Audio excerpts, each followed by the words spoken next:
What is up, guys? I hope everybody is having a great day. Today, I wanted to talk about the benefits of executives and CEOs utilizing their personal brand. And so, I think what we've seen over, I would say, about the last 5 years is that you're starting to see a lot more executives and CEOs utilize a personal brand. And I think it's for a couple of reasons. I think the first one is you see a lot of influencers out there who have built businesses around their personal brand, and then you see CEOs who never had a personal brand but were able to build a business. And so I think if you're one of these CEOs who had a business without building a personal brand and then you implement a personal brand, your growth will just exponentially increase, because I think at the end of the day, people buy from people, they don't buy from organizations. And so that's why I think a personal brand is so important. I remember one time I was talking to somebody who was thinking about doing content, who was thinking about kind of growing their personal brand. And that's really what my company focuses on. We focus on CEOs and executives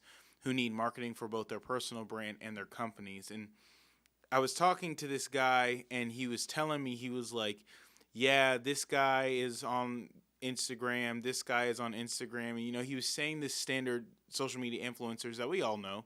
And he was like, yeah, this guy looks like this. This guy looks ridiculous. I don't like the way he does that. And I finally just interjected and I asked him, I said, do you not like it because it actually looks bad? Or do you not like it because they know about that influencer and they don't know about you? And when I told him that, he kind of paused for a second and he said, you know what?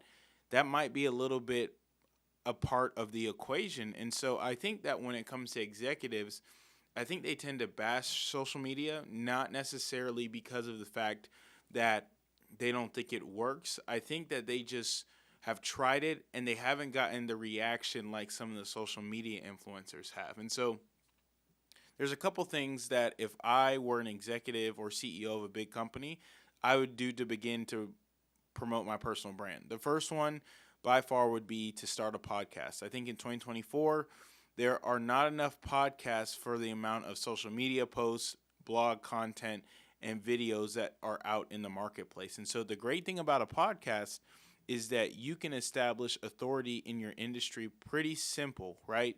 What you would do is you would go to people in your industry, and instead of asking them to meet with you just about anything and everything, just ask them to be on the podcast. Because what I've learned in my journey of the last 5 years is that if you want to connect with another CEO or another executive, oftentimes there has to be a value add to them. And so the perfect value add is an interview that gets filmed, that content goes out about them speaking. They don't have to worry about a script. It's expertise, and they can just talk as long as they want, right? Like, that's the ideal situation for a lot of people in the business world.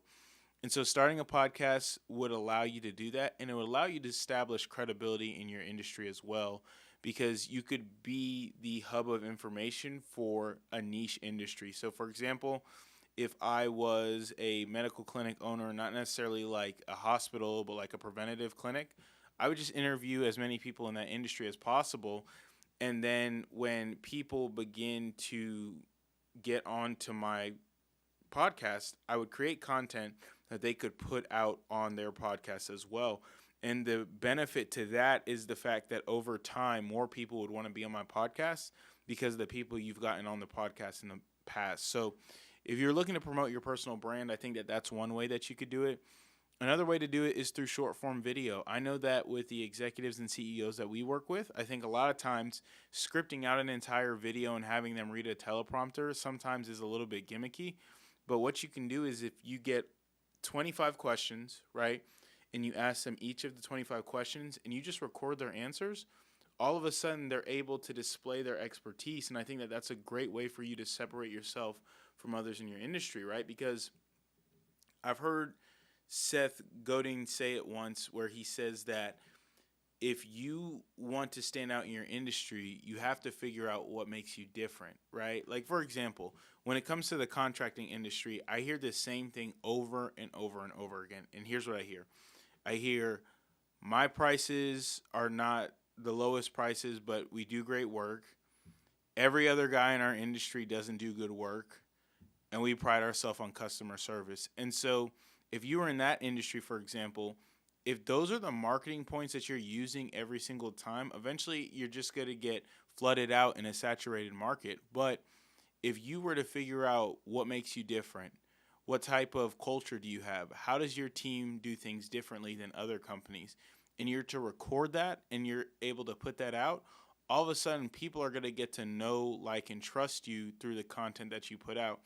And the fact of the matter is, too, with big companies, a lot of these people that you're competing with in your industry, a lot of them don't put out any content. So all of a sudden, if you start to grab hold of a certain industry, you could really stand out and become a staple. So, like, if I'm doing real estate, if I'm doing social media marketing, if I'm doing crypto, Forex, stuff like that, it might be a little bit harder to stand out on short form video. But if I'm doing preventative health, if I'm doing legal, if I'm doing finance, if I'm doing technology, even if I'm doing real estate investing, right? I think that real estate investing and selling real estate is different, but like there are industries where there aren't a lot of people doing it. And so if you're able to get out there and make content and promote your personal brand, you'll stand out off rip. So that's another thing that I would do is short form content. I would do a podcast. One thing that I'm starting to roll out with some of my clients is writing a book. And writing a book, I learned from one of my mentors, is really beneficial for a couple of reasons. One, it establishes your credibility. Now, whether you are credible to write a book or not, it establishes your credibility in the market. On top of that, if you wanted to start a conversation with a prospect or something and you didn't necessarily have time to meet them, you could send them a copy of their book. If they read your book, all of a sudden they're on second base with you. I think when it comes to marketing, personal branding, anything, getting somebody to second base as fast as possible is the key, right? Everybody has to go to first base, and that's really just who you are and what you do. But the instant that you can get to second base and you can get to the point where they want to learn more about you, that'll separate you. And so I think writing a book is a good way to do that. I know that there's ways that, like, you can hire somebody to help you publish a book, but there's also ways that you can record a recording and have it transcribed and have it formatted into a book as well. So that's something that I would also do. And then one thing that I would do, I would really double down on, is I would interview the people in my company, right? So if I have a staff of 50 people, I would sit down as a CEO or executive and just have conversations with those people, right? Because, again, those people will promote the content that they're in, but again, it allows you to separate yourself because it shows from a cultural perspective that you're different in many ways. And so that's really how I would do it. I think that there's a lot of ways to do it, but I think when it comes to personal branding in the executive world, I think that it's underutilized. I think that if you do it right, you'll stand out from the market and you'll become a staple in your industry. And so I hope this video brings you some value. I hope that you go and you take these tactics. Always remember, you can reach out to me on LinkedIn, Instagram, Facebook. I love talking about this stuff, and I love helping people get value. That way they can make their message known. Have a great day, and God bless.